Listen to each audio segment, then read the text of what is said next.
네, 저는 아주대학교 오로정박과 조재영이고 제가 첫 번째로 발표드릴 논문은 긴 영어의 논문인 이 논문을 발표하게 되었습니다.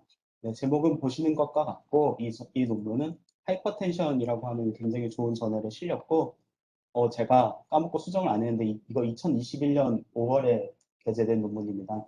이 논문의 저자는 현재 지금 듣고 계실 유승찬 연세대 교수님이 계시고 교신 저자로는 저희 의료종박과 교수님이신 박명훈 교수님 그리고 연세대학교 내과학교실의 박성하 교수님이 계십니다. 네, 요즘 좋은 논문들은 사실 논문을 이렇게 다 서머리를 해주더라고요. 그래서 서머리에서 봤을 때 베타 블로커들은 이제 세컨 제너레이션인 아테네로를 제외하고는 하이퍼텐션에서 좀 근거들이 부족한 상황인데 그럼에도 불구하고 서드 제너레이션 베타 블로커들이 루틴하게 클리니컬 프랙티스에서 사용되고 있었습니다. 그래서 이 논문에서는 이제 아테노롤이랑 서드 제너레이션인 카베딜롤이랑 네비보롤 간의 비교를 하고 또 언급한 서드 제너레이션 베타 블로커를 다른 퍼스트 라인 안티 하이퍼텐시브 드럭들이랑 비교한 논문입니다. 그래서 결과적으로는 이런 서드 제너레이션 베타 블로커들이 다른 안티 하이퍼텐시브 드럭에 비해 열등한 것을 확인했던 연구입니다. 이 연구는 앞서 우리 박철영 선생님이 그 레전드 스터디를 설명해 줬었는데 이 스터디에서 파생된 연구고 레전드는 오저베이셔널 스터디에서 우려가 되는 것들을 이제 10개명 하에 그런 문제들을 해결하기 위해서 만든 그런 디자인 같은 것들이고 실제로 RCT에서는 뭔가 하이퍼텐션 드럭들을 이렇게밖에 비교를 할 수 헤드 투 헤드로 이렇게 많은 컴패러티브 이펙티브니스 스터디를 수행할 수 있었습니다. 디테일한 거는 마타인 선생님의 논문을 보시면 될 것 같습니다.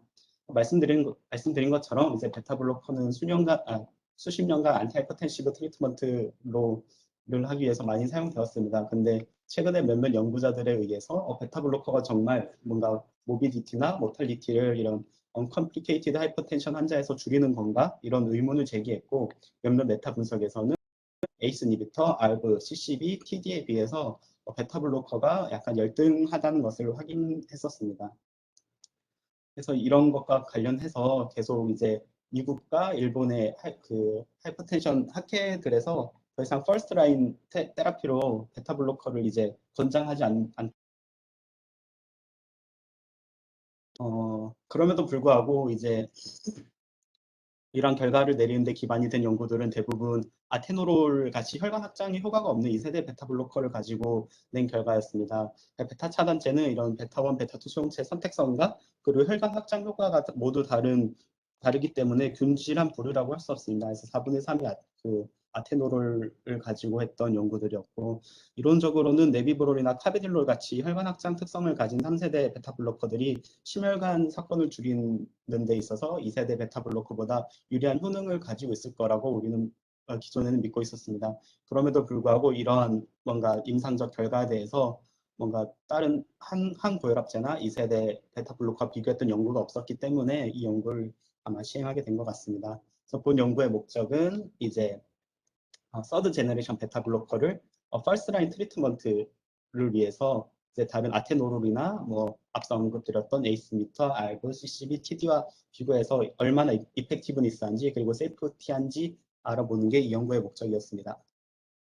데이터 소스입니다. 오디시에서 저희 많이 쓰는 자료들이고 이제 CCA 자료는 미국의 65세 이하의 클레임 자료 약 1억 2천만 명의 숫자를 가진 데이터베이스고 그 다음에 옵툼 약 8,500만 명 그리고 판서 DB 9,400만 명이고 이거는 EHR 데이터베이스이기 때문에 혈압 같은 그 랩 자료가 포함되어 있습니다. 그래서 이 자료들은 오디시에서 많이 쓰고 있고 근데 이게 구매한 연도에 따라 N수가 조금씩 달라질 수 있다는 걸 생각하시고 있으면 될 것 같습니다. 당연하겠지만 이 자료들은 모두 오모 버전 5로 ETL 되어 있는 자료들입니다. 연구 디자인은 레트로스펙티브 컴퍼레이티브 유저 코스트 스터디가 적용이 되었고 두 분간의 그런 교란 요인들을 보정하기 위해서 프로펜시 스코어 모델을 만들고 그 모델들을 활용해서 매칭하거나 아니면은 계층화를 하였습니다. 그리고 해저드 레이쇼는 좀 생소하지만 CHRS라고 써있는 시스테마틱 에러 칼리브레이티드 해저드 레이쇼고 앞서 언급드렸던 네거티브 컨트롤 같은 것들을 활용해서 이 연구 디자인 자체가 얼마나 좀 치우쳐졌는지 이런 것들을 복원하는 과정을 통해서 얻은 CHR 칼리브레이티드 해저드 레이쇼라고 생각하면 될 것 같습니다. 그리고 연구에 포함된 익스포저군은 다음과 같은 5 드러그 클래스로 정의가 될 수 있습니다. 모두 모노테라피로 시작한 환자들이고 ACE 이니비터, ARB, CCB, TD, 베타블로커 이 5가지 군의 익스포저 된 환자들을 코호트에 포함시켰고 이 환자들은 이제 뉴유저 디자인이기 때문에 다른 하이퍼텐시브 드러그 없이 그 퍼스트 옵저브드 프리스크립션 된 환자들만 포함하였습니다. 그리고 그때 처음 약물에 노출됐던 시간을 인덱스 데이트로 설정했습니다. 그리고 익스클루전 크라이테리아는 처음에 약물을 시작하고 7일 이내 오리지널에 사용했던 약물 이외에 다른 약물을 사용했을 때 그 환자들 제외하였고, 그리고 뉴유저 디자인이기 때문에 최소한 우리가 데이터베이스에서 1년 이상 관찰을 했고 그때 동안 하이퍼텐시브 드러가 없는 사람들이 적용이 되었습니다. 그리고 리스크가 발생하는 것을 관찰하기 위한 전략으로는 온 트리트먼트, 하이퍼텐시브 드러그에 계속 노출돼 있을 때 시점과 그리고 인텐트 투 트리트 두 가지 이제 약물에 배정되면 쭉 그 DB에서 관찰할 수 있는 끝까지 쭉 관찰하는 그런 두 가지 전략 사용했습니다. 그 총 55개의 아웃컴을 사용했고 프라이머리 아웃컴으로는 어큐트 마이오카드 인파션, 스트로크, 하트 페일리어 그리고 세컨더리 이펙티브니스 아웃컴으로는 이스케믹 스트로크, 헤모리직 등등등등이 포함되어 있고 그 외 46가지 세이프티 아웃컴들이 포함되어 있습니다. 코스 프로포셔널 하자드 모델 사용했고 언급드렸던 것처럼 저희가 오디시에서 굉장히 많이 사용하는 방법이고 라지 스케일 프로펜시티 스코어 매칭을 통해서 이제 우리가 관측할 수 있는 모든 공변량에 대해서는 두 집단의 차이가 없도록 RCT 환경과 최대한 맞춰주었고 여기서 사용된 로지스틱 레그리션은 레귤라이즈드 레그리션이 사용되었습니다. 그리고 해저드 레이쇼는 뭐 당연히 코스 프로포셔널 하자드 모델 사용했고 그리고 여기 보시면 앱솔루트 스탠다리즘 민 오브 디퍼런스가 0.1 이하 미만인 그런 것들을 모든 공변량이 미만인지를 보고 우리가 두 군의 밸런스가 충분히 맞춰졌는지를 판단을 했고 프리퍼런스 스코어라는 걸 사용했습니다. PS를 가지고 뭔가 좀 새롭게 계산하는 그런 스코어인데 이거는 0.25 그리고 0.75 사이에 있는 것들만 메타 분석이 포함했습니다. 이거는 그 다른 논문을 확인해 보시는 게 좋을 것 같습니다. 시간이 촉박하기 때문에. 그리고 결과들은 메타 어널리시스를 통해서 도출을 했고 랜덤 이펙트를 적용을 했고 그리고 앞서 언급드렸던 것처럼 이런 다음과 같은 이제 서피션트 밸런스 그리고 임페리컬 이퀴포이즈 우리 조건에 패스된 그런 연구들만 포함했습니다. 그리고 언급드렸던 것처럼 76개의 네거티브 아웃컴 컨트롤들이 포함되었습니다. 이것들은 우리가 앵그로잉 네일 같이 뭔가 하이퍼텐션 드럭을 복용하는 것과 무관하게 해저드 레이쇼가 1이라고 우리가 믿는 것들을 포함시킨 것으로 생각하면 될 것 같습니다. 포스트 어널리시스로 이런 것들을 시행했고 두 번째로 고혈압 스터디를 하면은 항상 이런 혈압 관련해서 이게 보정이 되지 않았냐, 보정이 됐냐 이런 것들이 문제가 야기가 되는 것 같은데 판서라는 DB가 EHR DB이기 때문에 랩 수치를 포함해서 PS 모델을 만든 결과를 포스트 어널리시스로 사용했습니다. 시간이 얼마 안 남아가지고 조금 더 빨리 말씀드리겠습니다.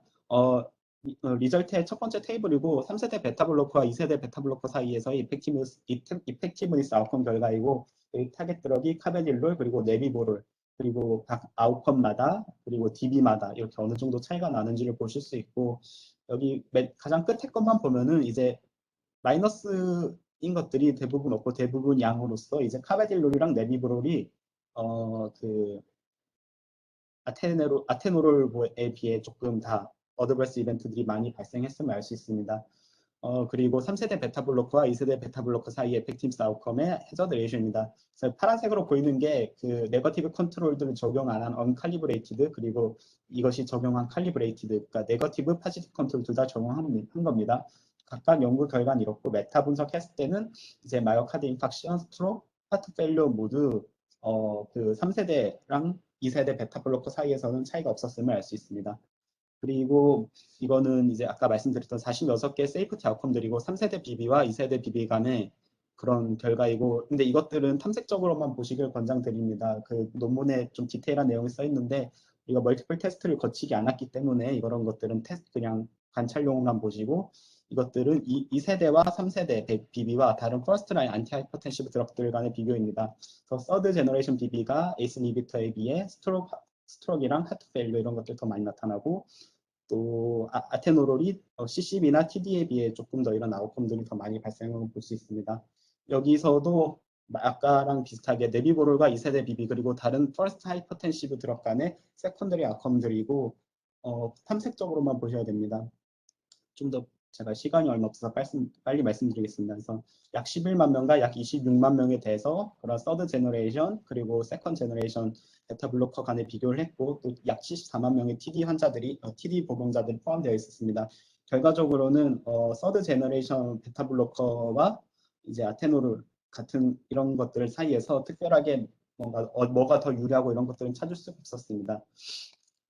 그리고 서드 제너레이션 베타 블로커들은 다른 안티하이퍼텐시브 드럭에 비해서 특히 스트로크에 대해서 좀 더 불리함을 알 수 있었고 이외에도 아테노롤이 다른 펄스 라인에 비해 열등함을 알 수 있었습니다. 이뿐만 아니라 우리가 탐색적으로 보려고 했던 아웃컴도 우리가 잘 알고 있는 어드버스 이벤트들이 베타 블로커 회사의 브라디카디아 그리고 에스니프타에서 안지오데마나 커프 또 TD에서나 베타 블로커에서 이런 다양한 우리가 잘 알고 있는 것들이 실제와 같이 연구 결과가 나타났고 근데 제가 조금 시간을 초과해서 더 빨리 말씀드리겠습니다. 이론적으로는 3세대 베타 블로커가 혈관 확장 효과가 있어서 더 좋을 거라고 생각했는데 실제로는 그렇지 않았다는 게 이 연구 결과의 해석이 될 것 같습니다. 그래서 본 연구는 사실 우리나라나 캐나다 같은 국가에서는 여전히 비비가 퍼스트라인 드럭으로 사용되고 있습니다. 그래서 사용하지 말라고 했음에도 이렇게 만연하게 사용되고 있는데 이 연구는 이렇게 기존에 그냥 간행들을 좀 개선할 수 있는 그런 결과를 냈다는 게 본 연구의 의의가 있을 것으로 생각됩니다. 제한점으로는 먼저 이제 어쨌든 관찰 연구이기 때문에 잠재적인 잔여 교란이 결과를 편향시킬 우려가 있고 두 번째로 DB 간의 약간 약물의 그 사용 같은 게 약간 이질적이었다는 게 제한점이 있습니다. 디테일한 내용은 논문에 잘 기술되어 있기 때문에 참고 부탁드리겠습니다.